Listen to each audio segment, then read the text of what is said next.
25절에서 27절까지 말씀입니다. 게으른 자의 정욕이 그를 죽이나니 이는 그 손으로 일하기를 싫어함이니라.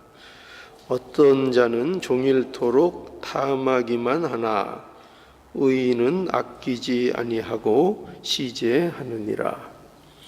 악인의 재물은 본래 가증하거든 하물며 악한 뜻으로 드리는 것이랴. 예, 거기 세 절 우리 함께 보시겠습니다. 이 세 절을 보니까 여기 좀 공통된 내용이 무엇인가 하면은 이 25절에 보면 게으른 자의 정욕이라는 그 단어가 등장을 하고요. 그 다음에 26절에 보면 어떤 자는 종일토록 탐하기만 하나라고 해서 거기 탐한다라는 그 표현이 나오고, 또 27절에 보면 악인의 재물이라는 표현, 그리고 또 하반절에 보면 악한 뜻, 이런 표현이 나옵니다. 이 악한 뜻이라는 것도 그 뜻이 어떤 인간의 정욕 또는 탐심, 이런 것과 이제 관련된 것으로 이렇게 우리가 이해할 수 있습니다. 그래서 우리는 여기에서 이제 그 탐심이라는 어떻게 보면 그 공통된 주제를 우리가 이제 볼 수 있습니다. 그래서 오늘은 이 잠언의 지혜의 말씀들을 통해서 우리가 인간이 가지고 있는 탐심에 대한 좀 말씀을 우리가 함께 생각해 보기를 원합니다. 이 탐심이라는 것은 일종의 그 인간이 가진 욕심이죠. 욕심. 이것을 탐심이라고 얘기하죠. 욕심. 그러니까 우리가 무엇을 갖고 싶은 마음은 가질 수 있겠죠. 어떤 무엇을 이렇게 갈구하는. 그런데 여기 이 탐심이라는 것은 그 부당한 그 욕심, 부당한 욕심. 그러니까 부당하다는 것은 자신의 것이 아닌 것을 가지려고 하는 거죠. 그러니까 하나님께서 우리들에게 허락하신 것들이 있고, 또 내가 아닌 남들에게 허락하신 것들이 있는데, 그 남의 것을 내가 부당하게 가지려는 그 욕심을 가지는 것, 이게 이제 탐심이라고 말할 수 있습니다. 그래서 오늘 그 잠언의 말씀 속에서 이 탐심에 대한 우리가 경계를 좀 살펴보고자 합니다. 그래서 25절에 보면은 이렇게 말씀합니다. 25절, 게으른 자의 정욕이 그를 죽이나니 이는 그 손으로 일하기를 싫어함이니라. 이렇게 되어 있습니다. 여기 게으른 자의 정욕 이렇게 되어 있는데, 이 정욕이라는 이 표현은 다른 말로 하면은 소원, 네, 그러니까 정욕하면 조금 우리가 부정적인 이미지가 강한데, 여기 또 다른 뜻으로 하면 소원, 소원을 가진다. 우리가 사람이 소원을 가질 수 있잖아요, 그죠? 간절히 원하는 어떤 소망, 소원, 그리고 또 다른 얘기로 하면 어떤 욕구, 욕구 또는 정욕과 비슷한 표현으로 욕망, 이런 것으로 우리가 달리 또 해석을 할 수 있습니다. 그런데 이러한 게으른 자의 정욕이 여기 어떻게 한다고 하냐면은 그것이 그를 죽인다, 이렇게 되어 있어요. 그를 죽인다. 그러니까 그는 누군가 하면은 게으른 자인데, 게으른 자의 정욕, 그러니까 게으른 자의 소원, 게으른 자의 욕망, 그것이 그 사람을 죽인다는 거예요. 왜 그러냐?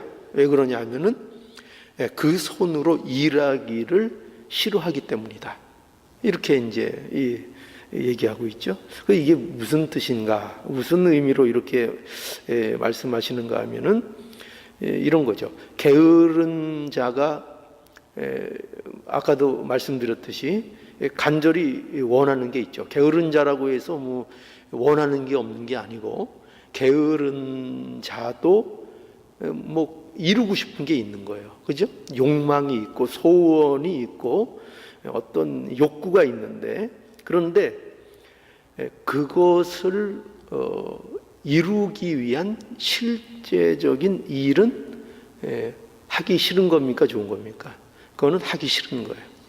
그러니까 반드시 이제 하나님께서 우리에게 주신 어떤 세상의 일반적인 법칙이나 이 일반 은총 속에는 어떤 것이 있는가 하면은 어떤 과정을 통해서 어떤 결과를 얻는 그런 이제 원리를 우리에게 허락해 주셨습니다. 그래서 힘써 일하는 자가 그 소득을 얻을 수 있는 이런 이제 일반적인 원리를 허락해 주시고, 그 안에서 누구든지 힘써서 땀 흘려 일하면 그 대가를 얻을 수 있는 그런 이제 은혜를 우리에게 하나님께서 허락해 주셨습니다.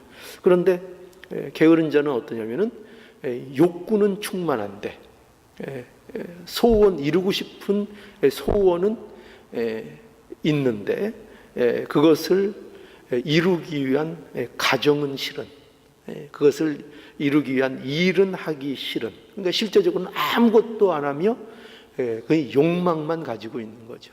욕망만. 그러면 어떤 일들이 생길까요? 그렇게 되면 어떤 일들이 생길까요?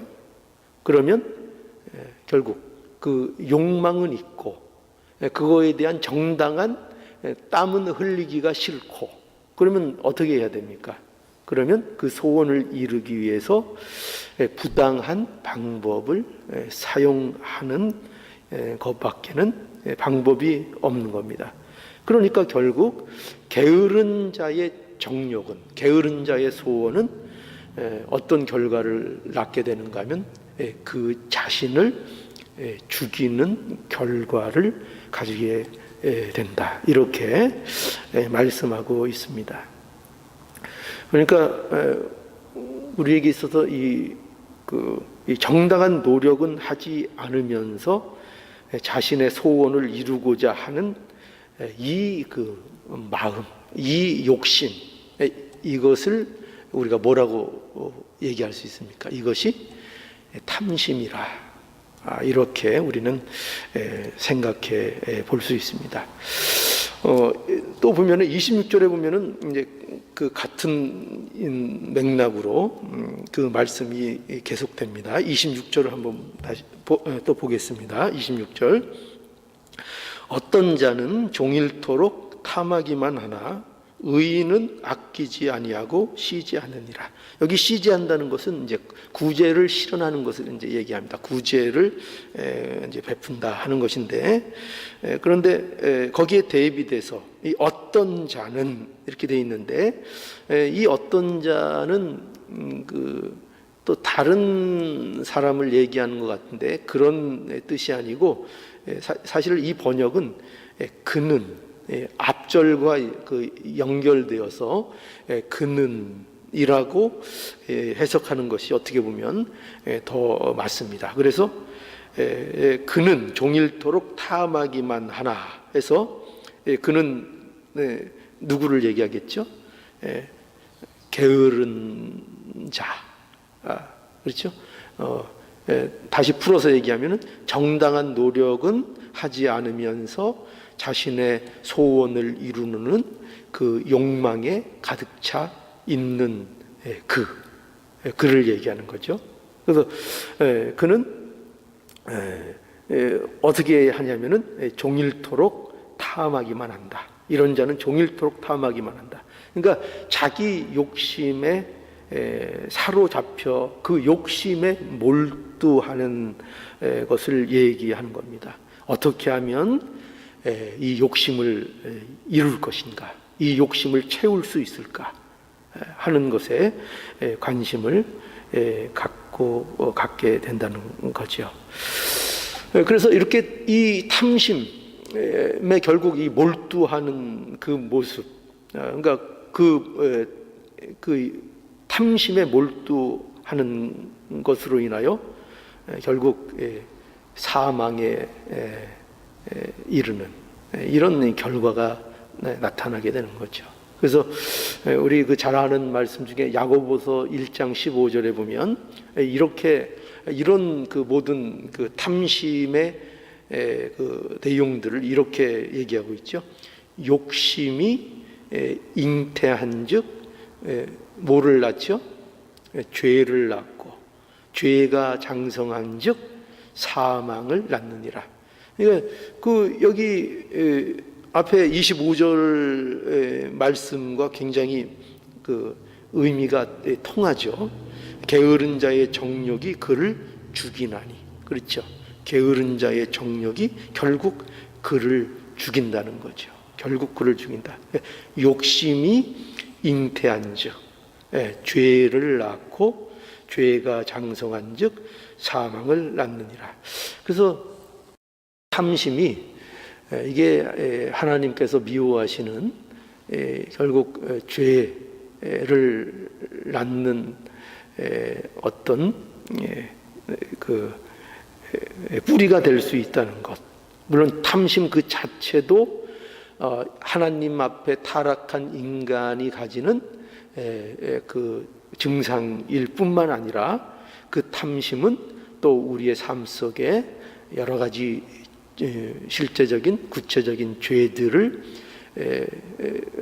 나오게 하는, 그 죄들을 짓게 하는 그러한 것들인 것을 우리에게 말씀하고 있는 겁니다. 그래서 십계명에 보면은 그 마지막에도 이 계명이 있는 거죠. 그렇죠? 십계명 마지막 계명이 뭐죠? 내 이웃의 집을 탐내지 말라. 그거죠. 그래서 내 이웃의 아내, 그의 남종, 그의 여종, 그의 소, 그의 낙이 무릇 내 이웃의 소유를 탐내지 마라. 그죠? 그러니까 탐심은 뭐라 그랬죠? 자신의 것이 아닌 것을 가지려는 욕심, 욕망. 그래서 뭐를 무너뜨립니까? 그 욕심으로 인해서 질서를 무너뜨리죠. 하나님께서 그 백성들에게 허락하신 그 신앙의 공동체, 그 공동체에게 주신 것이 십계명인데, 그 십계명의 탐심을 왜 하나님께서 말씀하시고 있는가 하면은 그 부당한 탐심, 남의 소유권을 부당하게 취하는 일들로 인하여 뭐가 위협을 받는 겁니까? 뭐가 위협을 받죠? 그 하나님의 공동체의 질서가 무너지는 거죠. 그래서 탐심이라는 것은 이렇게 우리가 경계해야 될 중요한 것이라는 것을 우리가 명심해야 합니다. 27절에도 보면 어떻게 이 내용이 또 이어지고 있는가 하면 27절을 한번 또 읽어보죠. 악인의 재물은 본래 가증하거든 하물며 악한 뜻으로 드러내는 것이랴. 이 악인의 재물은 본래 가증하다 이렇게 얘기합니다. 이 악인은 누구를 얘기하는 건가 하면은 앞에서 말하고 있는 이 게으른 자를 얘기하는 것이기도 하고, 또 그것은 하나님을 경외하지 않는 자를 말씀하는 겁니다. 그런데 여기 그 악인의 재물을 본래 가증하다라는 말씀 속에서 우리가 뭘 알 수 있는가 하면 악인도 뭐를 드린다는 겁니까? 하나님 앞에 재물을 드린다는 거예요. 악인도 하나님 앞에 재물을 드릴 수 있다는 거예요. 그런데 그 재물은 가증하다 이거죠. 가증하다. 왜냐하면 그건 하나님께 드리는 재물이지만 그것이 하나님을 기만하는 것이기 때문이다 이거죠. 왜 그런가 하면 하나님을 경외하지도 않으면서 형식으로 하나님께 드리는 것이기 때문이라는 거죠. 그러니까 재물을 하나님 앞에 무엇을 드린다 하는 것은 하나님을 경외하는 외적인 표현이라고 할 수 있는 거죠. 그죠? 하나님을 사랑하고 하나님을 섬기고 하나님을 경외하는 자가 드리는 거예요. 드리는 거. 그런데 악인은 하나님을 경외하는 마음 없이 그저 형식적으로 남들에게 보이기 위해서 어떤 형식을 취하는 것이죠. 그것을 하나님은 기뻐하지 아니하시고 이런 것을 교활하다 하는 겁니다. 교활하다, 가증하다 이렇게 얘기하는 것입니다. 그런데 하물며 뭐라 그러죠? 하물며 악한 뜻으로 드리는 것은 말할 것 없다 이거죠. 여기서 악한 뜻이 뭡니까? 악한 뜻은 탐심을 가지고 있는 것을 얘기합니다. 탐심. 그래서 악인의 재물은 그 자체가 가증한 것인데 드리는 의도는 악하다 이거예요.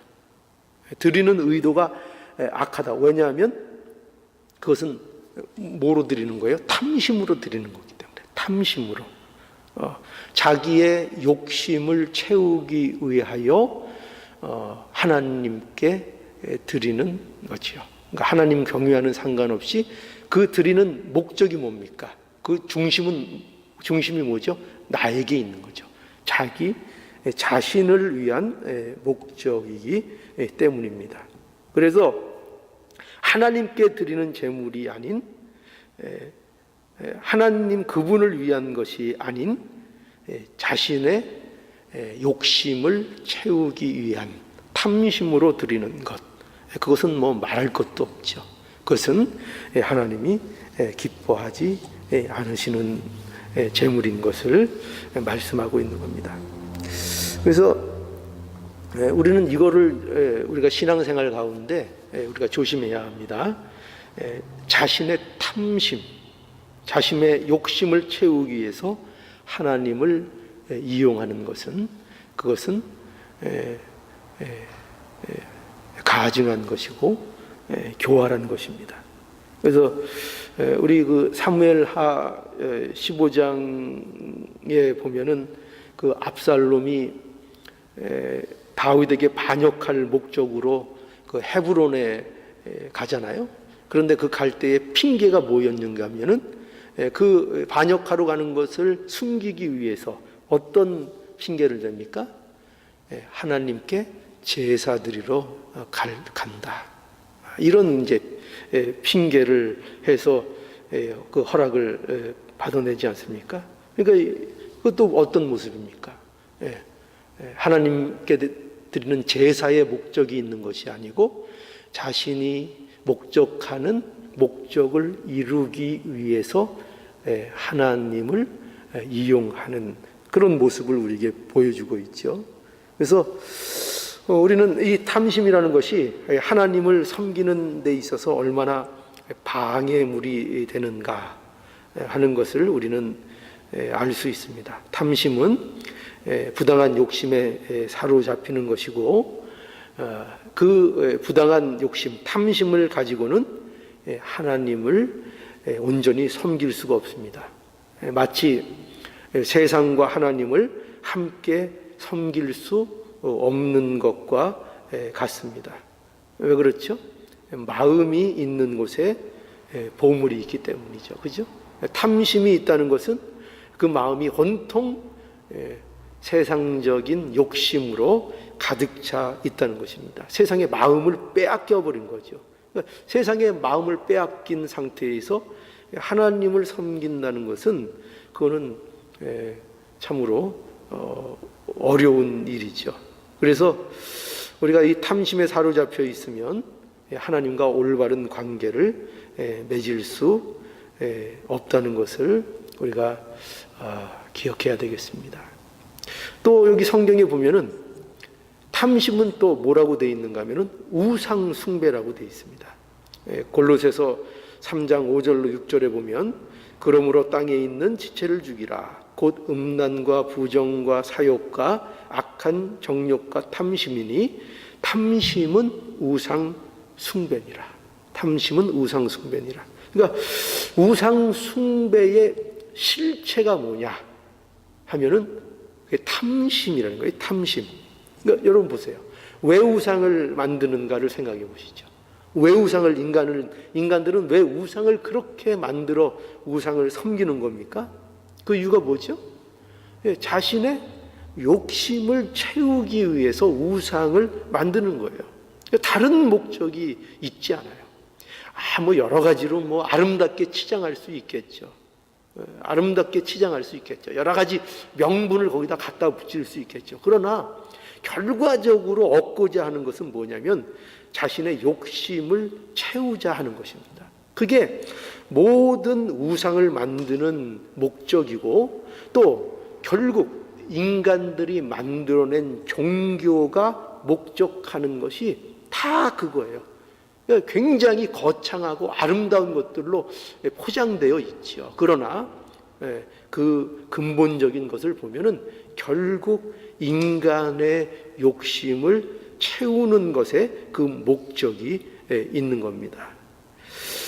그래서 우리가 이 탐심이라는 것이 단순한 우리가 욕심을 부리고 안 부리고의 문제가 아니라 이것이 나를 섬기는 인간을 섬기는 결국 우상 숭배라는 것을 우리가 기억해야 할 것입니다.